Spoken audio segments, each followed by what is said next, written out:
maman. Alors, la suite du commentaire composé. Nous avons vu dans le commentaire composé dans la séance précédente l'introduction.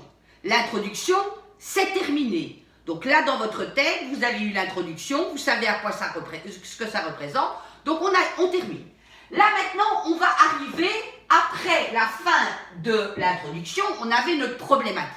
Alors, écoutez-moi bien. Là, je suis ici surtout pour vous faire comprendre le mécanisme, d'accord? Quand vous l'aurez compris, ça ira tout seul. Et surtout quand le professeur va vous expliquer, au niveau du vocabulaire, vous allez comprendre.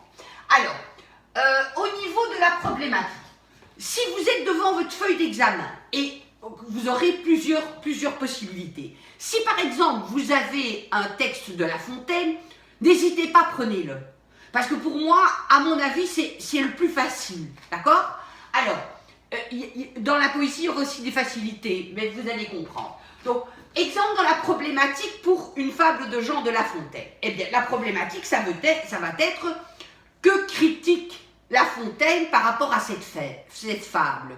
Qu'est-ce qu'il critique? Ça, c'est la problématique, d'accord? Donc, c'est assez simple. Si vous avez une fable de La Fontaine, votre problématique, ça sera que critique la Fontaine à travers ces trucs. Donc, qu'est-ce qu'il critique? Il peut critiquer le peuple qui n'est pas content, il peut critiquer le pouvoir, il peut critiquer la politique, voilà. Donc, ça, c'est la problématique. On l'a déjà, voilà, c'est facile, d'accord? Et maintenant, on va répondre à la problématique par rapport au plan. Alors, le plan, c'est quoi? Alors, le plan, c'est très important, ça sera argumentatif, ça sera descriptif, etc. Ça, vous le verrez par rapport au texte que vous avez. Alors, dans le plan, il y a toujours un axe, 2 axes ou 3 axes, d'accord? Alors, ça va dépendre de votre possibilité, surtout. Alors, le premier axe, il va répondre à quoi? Eh bien, le premier axe qui va répondre à la problématique, parce que ça doit répondre à la problématique, c'est-à-dire la problématique qui va être ici, que critique par exemple La Fontaine, eh bien, le premier axe, ça c'est de quoi ça nous parle? Voilà. De quoi nous parle cette fable? À qui? À quoi on a affaire? Où? Pourquoi? Quand? Voilà. Ça, c'est le premier axe. C'est-à-dire savoir répondre de quoi ça parle. Ok? Alors, par exemple, pour le théâtre, donc je vous donne vraiment des exemples. Hein. Vous avez un texte de théâtre, eh bien, de quoi ça parle? Ça parle d'une dispute, par exemple. Et une dispute, en plus, qu'on verra comique. D'accord? Voilà, pour le théâtre, la problématique, elle sera, comme vous l'aurez nommé, mais au niveau de l'axe de ça, ce sera une dispute comique, par exemple. Alors, pour le roman réaliste, là, on sait que le roman réaliste, c'est des descriptions, donc on est dans du descriptif. C'est un passage descriptif, et en règle générale, par exemple, c'est un paysage. Ça sera un paysage sombre, qu'on verra pourquoi, grâce à toutes les données qu'on a apprises avant. Ok? Je vous en parlerai après. Avant, après. Donc, voilà. Donc, l'axe du premier plan, c'est de quoi ça parle. Voilà. C'est aussi simple que ça. Et qui répond, bien entendu, toujours à la problématique. Ça doit correspondre. Alors, le deuxième axe, lui, il est encore plus sympathique, je vais dire. Pourquoi? Parce que l'axe 2, c'est le message que fait passer l'auteur. Quel message on veut nous faire passer? D'accord? Qui répond à la problématique. Hein? Voilà. Quel message on veut nous faire passer? Donc, en fait, là, vous devez vous mettre, pour répondre à cette question, dans une forme de compassion. C'est-à-dire vous mettre c'est une idée universelle. C'est une idée. Alors, le texte, c'est quelque chose qui veut faire passer une idée au plus possible de monde.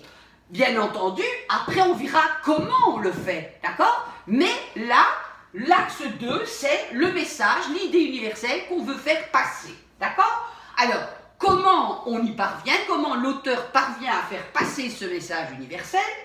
Le texte correspond-il à un mouvement? Est-ce qu'il ce texte fait partie d'un mouvement, d'une esthétique? Donc ça sera pour l'axe 2. D'accord? Alors, chose importante aussi en poésie, si jamais vous aimez la poésie, il y a un axe incontournable. Voilà. Donc, de toute manière, il y sera. Donc, il ne faut pas chercher le midi à 14h. La Fontaine, c'est la problématique, c'est la critique, c'est les axes, etc. Par exemple, pour la poésie, l'axe incontournable, c'est l'étude des procédés. Quels sont les procédés qui ont été utilisés?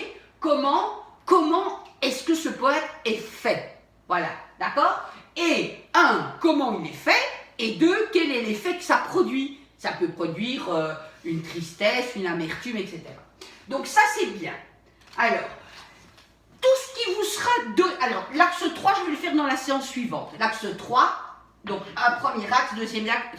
Mais néanmoins, avant l'axe 3, quand on vous pose toutes ces questions, on vous parle de fond et de forme.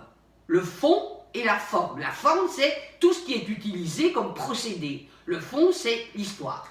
Alors, en fait, la manière dont c'est conçu, vous verrez dans votre texte que vous aurez, tout ce que vous aurez appris d'ailleurs, vous aurez les styles de texte, le lexique, les champs lexicaux, les temps verbaux, l'énonciation, les genres et les registres, les figures de style, ou par exemple, alors les figures de style, il faut les étudier, hein, parce que ça, de toute manière, vous les aurez.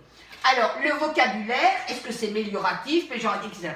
Les adjectifs, tout ce qui est utilisé. Par exemple, on donne un exemple, en hyperbole, le plus grand, le plus fort. Là, on va vers, par exemple, le héros. On voit que si c'est le plus fort, le plus grand, qu'il est comparé à Dieu, au géant, etc., ben, à un moment donné, on va aller vers le héros. D'accord? Donc ça, c'est le commentaire composé, le plan, premier axe, deuxième axe. Bon, là, vous allez me dire, oui, mais madame, comment je fais? Comprenez déjà ça, et les séances suivantes, vous allez voir que ça va aller tout seul. Ok? Allez, à tout à l'heure.